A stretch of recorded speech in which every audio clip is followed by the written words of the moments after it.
Though we wouldn't know it in Houston, since it's still 150 degrees outside, we're told that summer is over.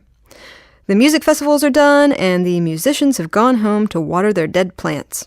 But here at Classical Classroom, we take the Seinfeldian edict to go out on a high note, seriously. So we're going to end this summer with a celebration of a composer who we unfortunately lost last year, Mr. Stephen Paulus. It's his birthday. We hope you enjoy this rerun and his music. And speaking of celebrating things, don't forget to celebrate us on iTunes. Subscribe to our show, and while you're at it, rate us, review us, say nice things, blah, blah, blah. Okay, enough of this. Let's get to the show. My name is Dacia Clay. I'm the audio librarian here at Classical 91.7. While I'm a real librarian, I have a deep, dark secret. I know very little about classical music. I grew up listening to rock, and I know something about jazz. But when it comes to classical, but I really want to learn. So, every week on this show, a classical music expert will give me a piece of classical music they think I should know, and then we'll discuss it. Come learn with me in the Classical Classroom.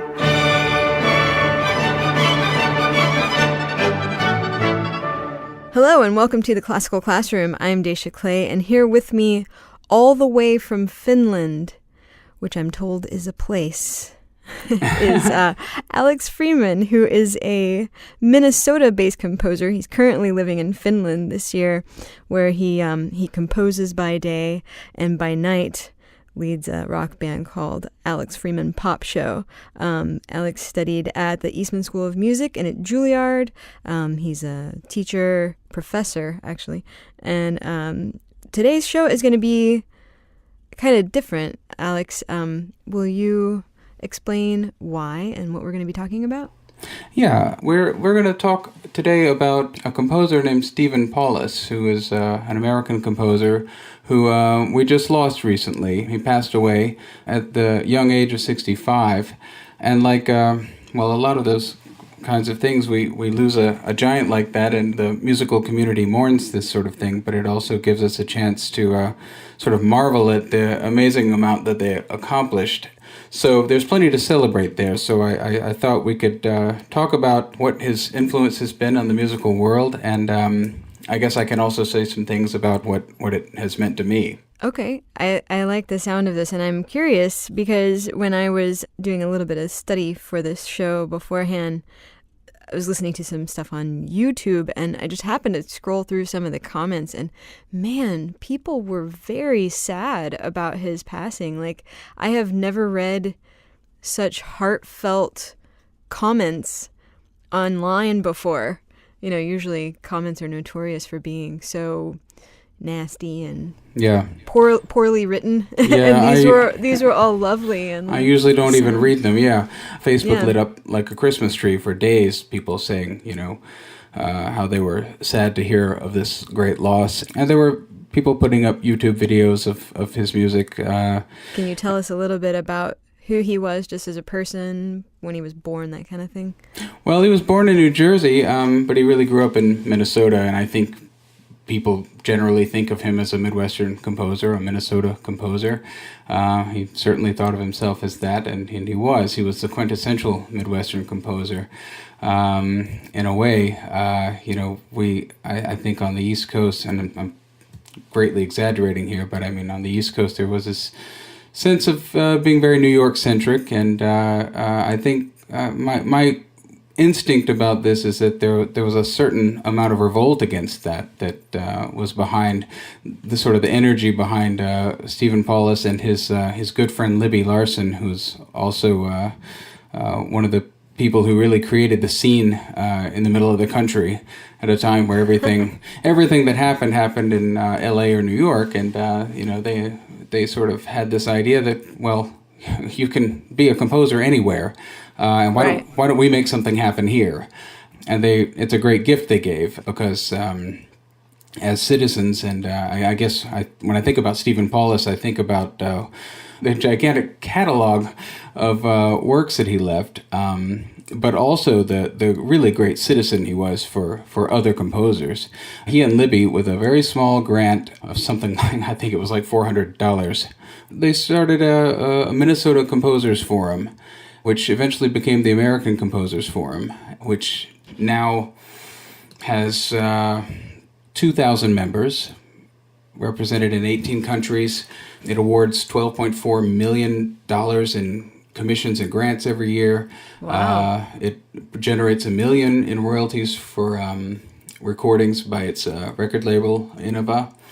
And it has a lot of programs that are great resources for young composers and great resources for composers working professionally.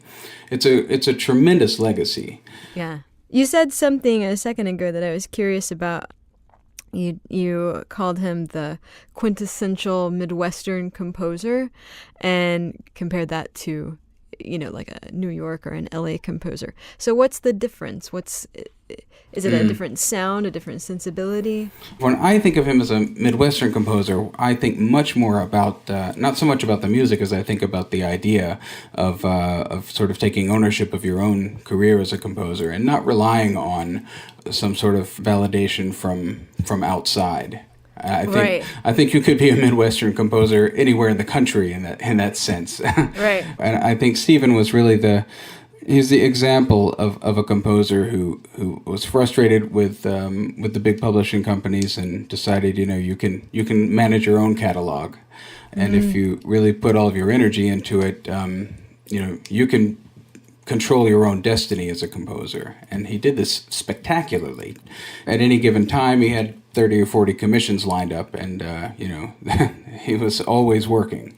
So he sounds like a trailblazer, like he was fiercely independent and didn't ask for anybody's validation, and he just kind of did his own thing and said, there you go. That would be accurate. I think what I was struck by about this, looking at the scene now, is that he was kind of maybe indie before there was indie. I mean, he built his own scene, and that sort of became the scene. Yeah. So, but what Stephen really is known for, he wrote more than 400 choral pieces. He wrote lots and lots of vocal music, and he wrote, I think, 13 operas. Vocal music is really where he was at, and I guess I think the Violin Concerto is highly lyrical in a very vocal sort of way. It's maybe one of the reasons it appeals. But I think really a great short piece that I think gives you a little bit of everything about his artistry as a setter of text is that very famous piece of his, the Pilgrims Hymn, which I think was on your syllabus. Yes, that was on my homework list. Yes, and what did you learn about the Pilgrims Hymn? I didn't learn a lot, but I listened to it, and I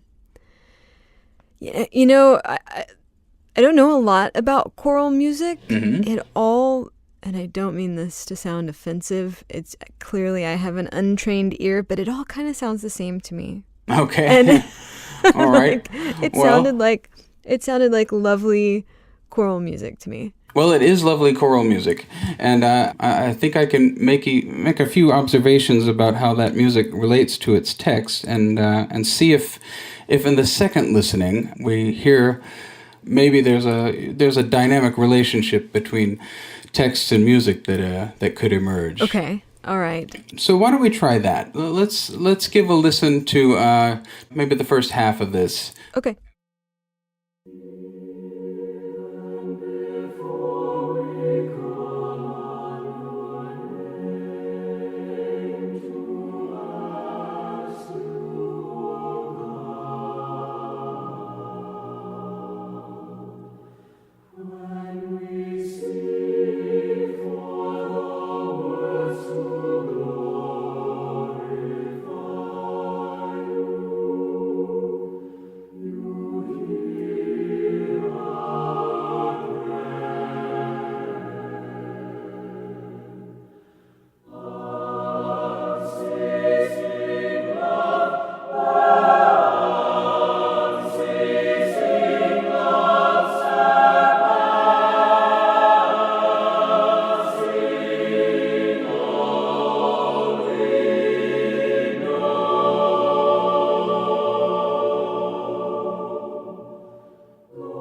Okay, so I mean, it's a hymn, which I suppose has some kind of an association for most people, right? Yeah, sure.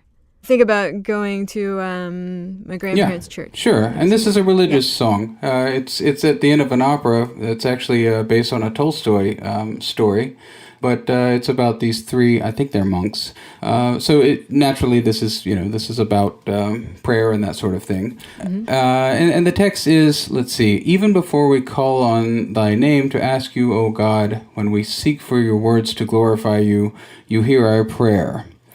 Unceasing love, oh unceasing love, surpassing all we know. Glory to the Father and the Son and to the Holy Spirit. Right. Now, there are a lot of ways you could set that text, and some of them would emphasize different things in that text. But Stephen, I think, made some decisions that are pretty easy to hear, I think, even if you don't have degrees in music. First of all, as a hymn, they're all singing rhythmically the same. You don't hear any voices singing different rhythms from other voices, right? Right. Rhythmically, they're in lockstep, and the word we can use for that is homophonic, meaning as opposed to polyphonic. I think maybe in some of your other shows there was probably these words have popped up somewhere, at least polyphonic has. Yeah, so you don't have independent musical lines. You have all the voices singing the same rhythm at the same time. And that reflects something of these singers all being of the same mind, of having the same plea. It reflects that. Mm-hmm. And then there's a short break after the words, you hear our prayer. Mm-hmm. Unceasing love, oh unceasing love. And this here the music is emphasizing the grammar of the words. That there's basically a semicolon in the music. This pause is saying, you hear our prayer. Right. And so what you naturally expect to hear is now that prayer. This is a kind of a dynamic underpinning of how those words work grammatically. You hear our prayer. And then the prayer, I mean, these are beautiful words. And I think what's wonderful about this is that if you have religious affinities, this will resonate with you a certain way. If you don't, there's nothing more sort of ubiquitously spiritual than unceasing love, unceasing love. It's kind of heartbreaking. I mean, it's wonderful. Right. I think it takes it completely out of the context of a mere, religious hymn. It's something more universal than that somehow. Mm-hmm. Right. It's a little more heightened than your traditional hymn. That's very religion specific. Exactly. Yeah. And I guess you could argue the flip side that religion's its richness is in that it is metaphor for all those same things. But anyway, that maybe I'm getting out of my depth here. Yeah, I think you want to take that up with Tolstoy. Okay, but, I'll do that later. In any case, so musically, the words are framed in such a way as we hear the grammar. Yeah. And I think second time around you'll notice this. And the next thing I would really like you to hear the next time around, after we get through unceasing love, oh unceasing love, the next words, surpassing all we know. Now, there's a big harmonic shift here, and those are very technical words to use, but I think anyone will hear this. Okay. The harmony changes in a surprising way. You have this. It's almost like this new world opens up harmonically. We have these new chords that we haven't heard in any other part of the song up to this point, and that coincides with the voices reaching their highest pitches in the song, and surpassing all we know. The idea of that this is something beyond our understanding.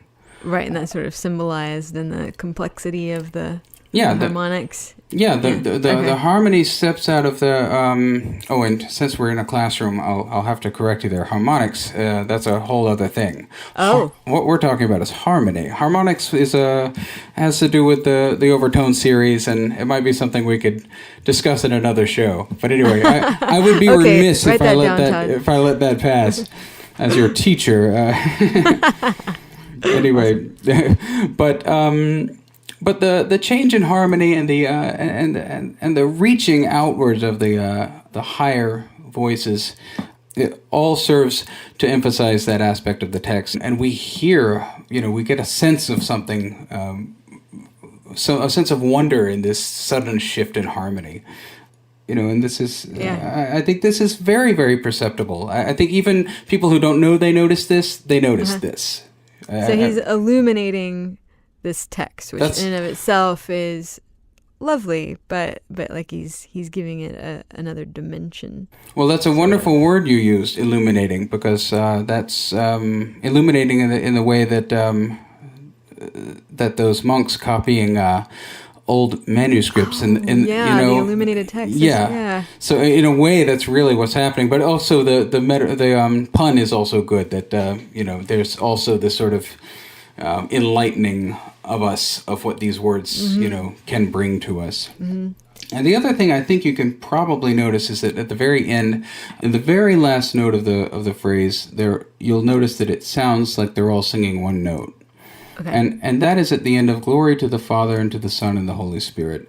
So what we have there is the Trinity, this sort of 3-in-1 idea. Uh-huh. And he really musically paints that idea that that's neat. Yeah, you have this these triadic harmonies, and these chords mostly have 3 notes, and now we're suddenly in unison with 1 note. These are subtle things that you don't necessarily pick up the first time you hear it. But one of the things that I think is great about Stephen's music is that it always invites you to come back. So I'm kind of hoping that we're having that experience in real time here, because so now it's a lot to maybe get your brain around in one listening, but there are 4 things we're going to try to hear this time. We're going to think about the fact that this is a hymn, that they're all moving rhythmically at the same time. Okay.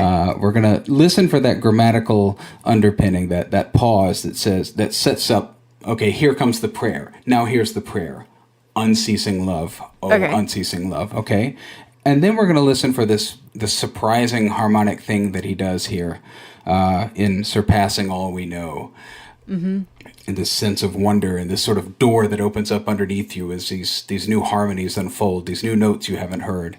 Uh-huh. And then I'm sure we're gonna hear this depiction of the Trinity, the 3-in-1, at the very end as a unison. So let's give it another listen and see if you get all of those things. All right, I'm waiting to have my mind blown right now.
So I heard some of it.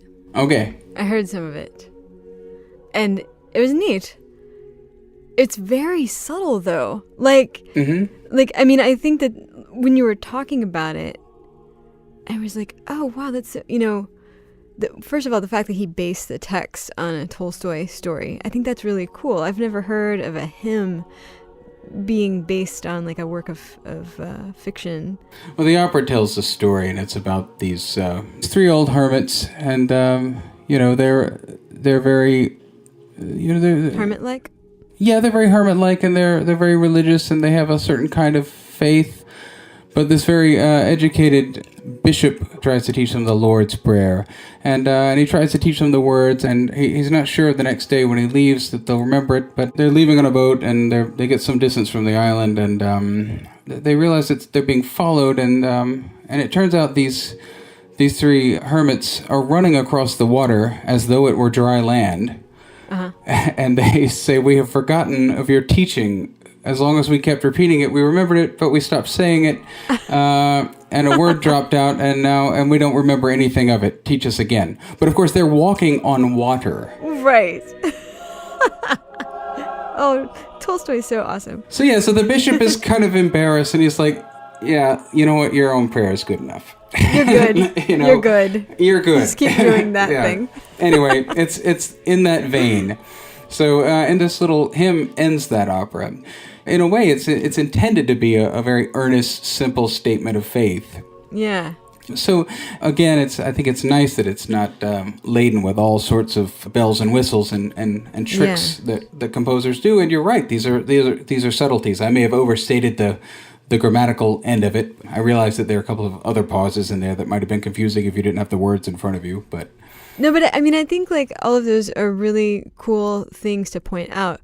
But what I was going to say is that like I think that maybe a very small number of listeners would know that was sort of lurking in the music.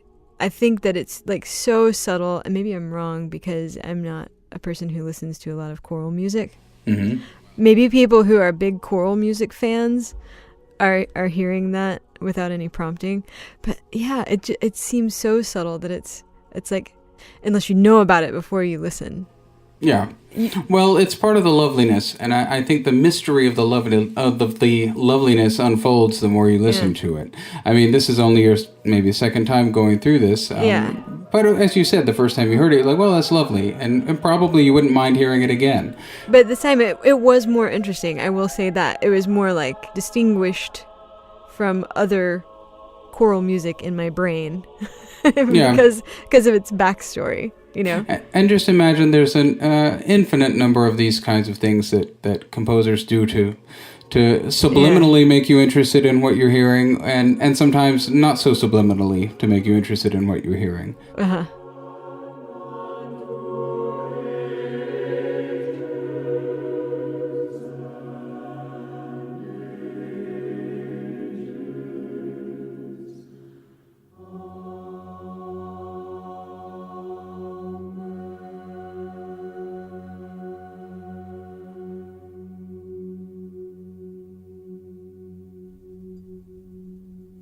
Wow. It's really pretty, that amen at the end. Yeah. Like the way that is. It asks for close listening. I think this is music that really asks for you to pay very close attention to it. That is less for the passive listener, less for the casual listener. This is definitely that kind of music, I think.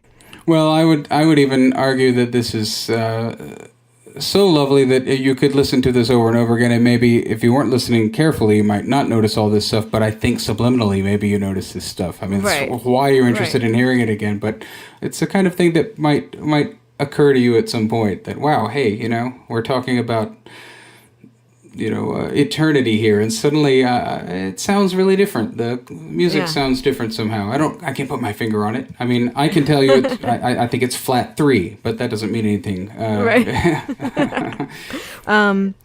We should hear some of the violin concerto. Okay. Yeah. This violin concerto I got to know pretty early on as a composer and as a student at Eastman, and it was new music that offered some recognizable things for a young composer and a casual listener, but it was also, there were these fresh timbres and distinctive individual harmonic things happening, and of course it was exquisitely crafted for the orchestra. And I was keenly aware that I was hearing everything I was learning from Samuel Adler about melody at the time, and from Christopher Rouse about orchestration. I was hearing all of those things put to expert use from beginning to end. But I heard a kindred spirit somewhere in that music. But I think at the time it was just about the right piece for me to hear. And I think most composers I know of my generation probably have that CD, the Atlanta Symphony with Bill Prusel playing violin. It's probably the recording you have. Yes. Yeah, and it's got Rothko's Yellow Band. Oh, Rothko. Yeah, it's real. You can see it from halfway across the room, and I saw it in many, many CD collections back when people still collected CDs, and CDs were expensive in those days, and we were students, so you really had to commit if you were going to buy them. Although I think I actually got my copy for free. The director of the Eastman School gave it to me. I think I was being reprimanded for something, and I was in his office, and I think he thought I felt bad, so he gave me a couple of free CDs. Oh, that's nice. Yeah, it was nice. But yeah, so I had this CD, and I went to my room, and I listened to it, and I thought, wow, this is great. And it was, from that point on, Paulus was on my radar. So the violin concerto was important to me in that way. And, we all watched him manage his career in a way that is really, like I said, a roadmap for composers now in a lot of ways. I think he'll always be an inspiration to all of us in that way. Yeah. But let's see. I'll go back to something Libby Larson said. She said, the thing I admire most about Stephen is Stephen Paulus, the composer. All the traits that made Steve are present in his music. His music is layered in meaning. It invites you to return to it, and when you do, there's always something deeper, richer, delightful to discover, as we said before. But I'll continue now. I admire his ability to compose a beautifully constructed lyric line. It's maddeningly difficult to create a highly original and memorable lyric line. At this, Stephen is one of the best. His musical signatures, quick rhythmic bursts, elegant uses of minimal percussion, a well-placed chord which resolves in an unexpected and highly emotional way, and of course his masterful ways with text setting make his music his and his alone. Mm-hmm. She goes on, in his music, Stephen met his goal, to be authentic. His music lasts, and it will for many years to come.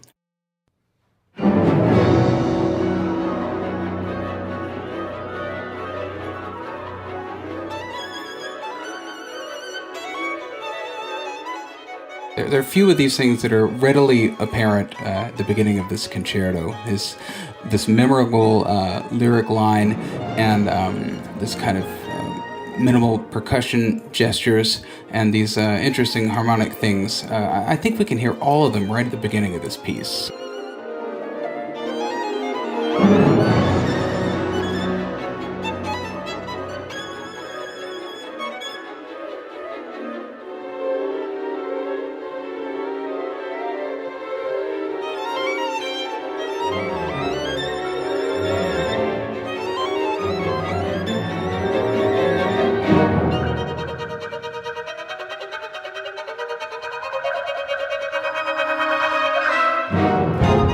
Wow. Okay. All right. Yeah. Okay. That's so, I have a confession to make.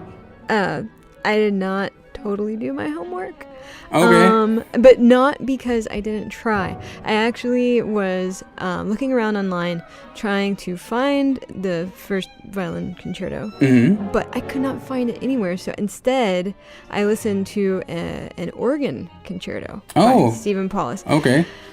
So, and the reason that I bring that up is because when I heard it, like I listened to the Pilgrims, what was it called? The Pilgrims Hymn? Pilgrims Hymn, yeah. I listened to that first, and then I heard that organ concerto, and I was like, this has to be a different Paulus. This can't be the same guy. I must be listening to the wrong music. And then I continued to sort of poke around and look for this violin concerto.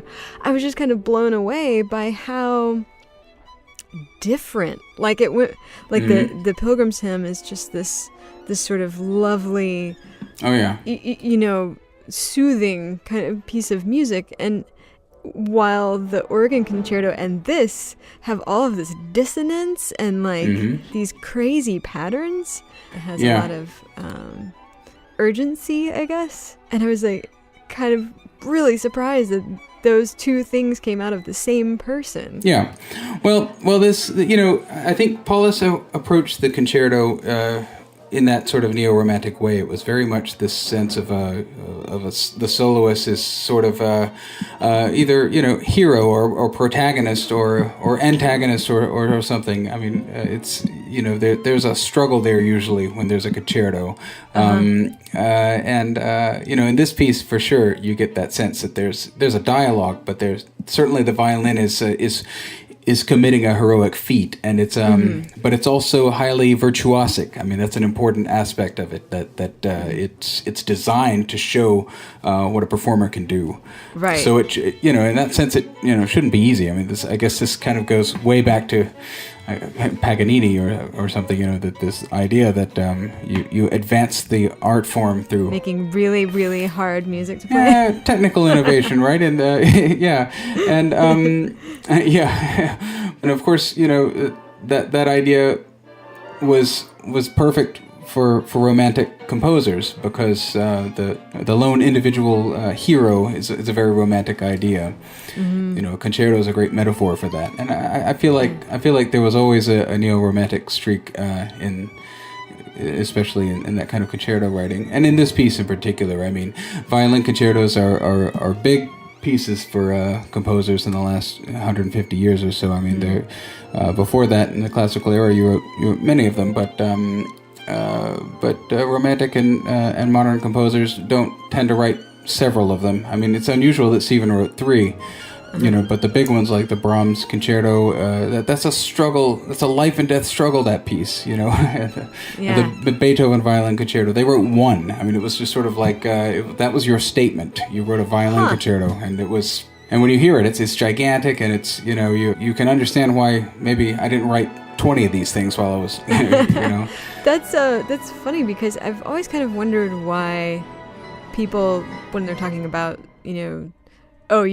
Mendelssohn or whatever, they just say whatever it is that they're talking about, and I'm like, there's just the one? Why? Right. Yeah, they don't say the Mozart violin concerto because there are more of them. But of course, that's not a hard and fast rule. Prokofiev wrote a few of them, and they're... So this Paulus, he was a fierce composer. Yeah, and I think you get a sense maybe he was writing in the shadow of those other great violin concertos, and the great 20th century concertos, the Stravinsky violin concerto, the Berg violin concerto. Schoenberg wrote one. I mean, these are usually a pretty major statement. Yeah. And so, this is Stephen Paulus's violin concerto, and yeah, it's heroic, it's gigantic, and it sounds like, well, where's this going to go? It asks a big question at the beginning, and it's going to take some time to answer that big question. It's going to take a couple of movements, and there's going to be some struggle. But I think in that opening passage we just listened to, we hear very clear melodic lyrical gestures. Doodle-dee, doodle-doo, doodle-doo, doodle-doo. I'm not singing the right notes, but I mean, the gesture is quite recognizable. And when it comes back, you remember it. I mean, even if it sounds complicated, this is a very memorable melodic idea. And we hear very clear roles. We hear the orchestra has an accompanimental role at the beginning. Even, there's a lot of noise going on there, but there's no question the orchestra is setting a gigantic cavernous landscape for this violin hero to wander through and go on his journey of discovery. But we also hear all sorts of great things, just technically, in the orchestra, these great textures, these kinds of sound masses of, just this kind of noodling filigree in the woodwinds, and there's almost a dialogue between the violin and the clarinet that just kind of, these fast 16th note figures are really... There's a lot of motor rhythm there, and it's very, very pulse driven and very exciting, but also very lyrical. Yeah. You hear the there's a back and forth between the orchestra and the violin, but there are these things you can really hear where Stephen is thinking about the timbre of those wood blocks. They're in a kind of a percussive high pitched area, and it kind of matches the sound of the staccato violin on those open strings, and so you really get this wonderful sounding effect of the orchestra and the violin really, really connecting, and then suddenly splitting apart again, so that you really hear the struggle again between the two. Yeah. I'm kind of making broad statements here, but that's okay. I think that's perfect. But this there's a drama in this that I think is very, very compelling, and this is compared to the Pilgrims Hymn, this is much, much more advanced music. Yeah. You may not walk out and be able to sing the thing from beginning to end, but I think you walk out thinking, wow, I'd really like to hear that again. Yeah, there's a lot to digest. Like this, I think it would probably be impossible to to digest it all at once. It's a thrilling piece, and it follows that pattern. You have a kind of a fast movement and a slow movement in the middle, and a kind of a fast, very, very virtuosic movement with all sorts of technical tricks in the violin, left-hand pizzicato, and all sorts of fun things. And you get the sense that you've really gone on a journey at the end of this piece, and it all comes out okay in the end. Yeah. But I think this is a really good. I don't think it's the first piece people think of when they think of Stephen Paulus, but it was my first piece. So when all of us composers have their own story about some way in which Stephen Paulus's career or music touched us or helped push us along at just the right point. Mm-hmm. But this is it was a very sad day, but it's also it's a time where I think a lot of us have spent reflecting on what he gave all of us. So personally, what did you gather from Paulus? Like, how are you inspired by him? Well, I think the best way I can answer that is that some of this music I really love very much. But I think what's really remarkable and what I feel like I've reflected on a lot in the last month is the degree to which his whole career is like a beacon to composers everywhere. This was a guy who had limitless energy, a fierce work ethic, and confidence in what he was doing. Confidence that his gift for composing deserved everything he put behind it, and confidence that music making, his and anyone's who took music seriously or just found joy in music, mattered and could make a difference. He represented a kind of template of how a composer can take his or her career into their own hands, find their audience, find their congregation, and have a fulfilling, vibrant life in music. He had limitless energy for supporting his colleagues and students and the whole musical community. The composer, the entrepreneur, the citizen of the musical world.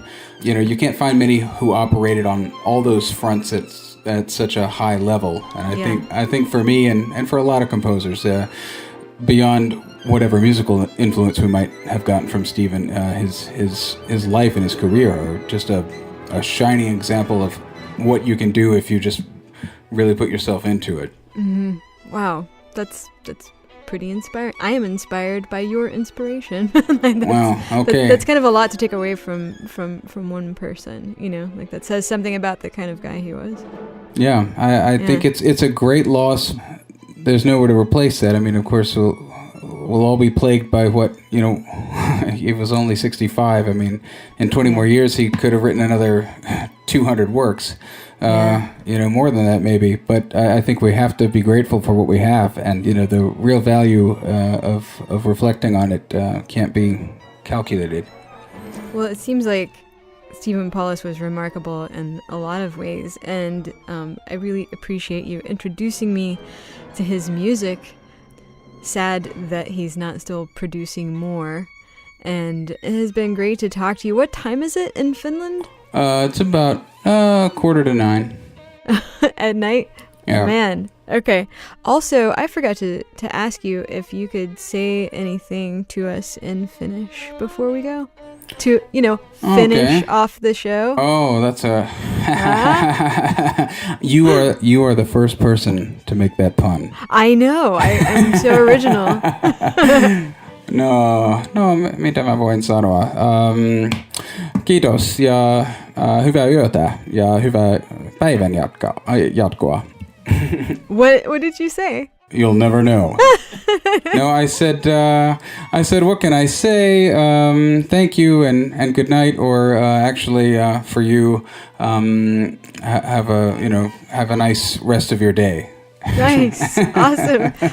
Well, Alex Freeman, thank you very much for coming onto the Classical Classroom and teaching me about Stephen Paulus. I really appreciate you taking the time to do it. Well, I thank you. I hope I was coherent. You were totally coherent. All right, everybody, that's about it for this episode of Classical Classroom. For more Classroom, go to houstonpublicmedia.org/classroom. There you will find more links to Classical Classroom related things than you can shake a stick at. It's got our social media links, how to listen to us, which, in addition to iTunes and SoundCloud, now include Stitcher and TuneIn smartphone apps available for you out there. If you have questions, concerns, or comments, email me at dclay@houstonpublicmedia.org. Thanks today to audio producer Todd Tastee Freez Hulslander for making us sound so nice. Thanks to program director St. John Flynn for finally watching 30 Rock, as I had recommended for so long, and realizing that I am lemon to his Donaghy. Thanks to Alex Freeman for staying up until all hours of the night in Finland to be on the show. Thanks to me for saying words, but most of all, thanks to you for listening. We'll catch you next time.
Okay, sorry you guys, we just could not resist putting this in. Sometimes at the end of our Classical Classroom episodes, a guest who's recording from another location will forget to turn off their recording device, and sometimes in those moments we learn special things about our guests.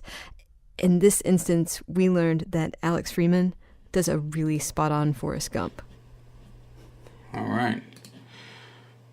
I'm not a smart man, but I know what love is, Jenny.